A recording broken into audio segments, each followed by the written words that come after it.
তো গাইস এটা হচ্ছে এক্সপ্রেস, তোমরা দেখতে পাচ্ছ।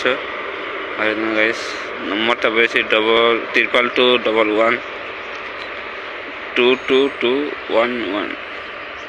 5টা অক্ষর আছে এই ট্রেনটা গাইস। নম্বর হচ্ছে দেখো না গাইস, পুরো যাচ্ছে ট্রেনটা বহুত লম্বা, তোমরা দেখতে থাকো।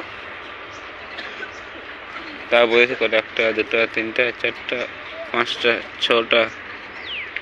6টা পার হচ্ছে, এবারে পার হবে 7টা, ডিস্টার্ব করে নেবে 8টা 9টা। আপনাদের সামনে সঞ্জয় মাহাতো পায়খানা করে পায়খানা ধুই নাই। আপনাদের সামনে সঞ্জয় মাহাতো পায়খানা করে পায়খানা ধুই নাই। ঠান্ডা লাগছে না ভাই, সেটা বহুত লম্বা আছে, আপ অবাক আর আপ বাকি আছে এখনো। তো লাইক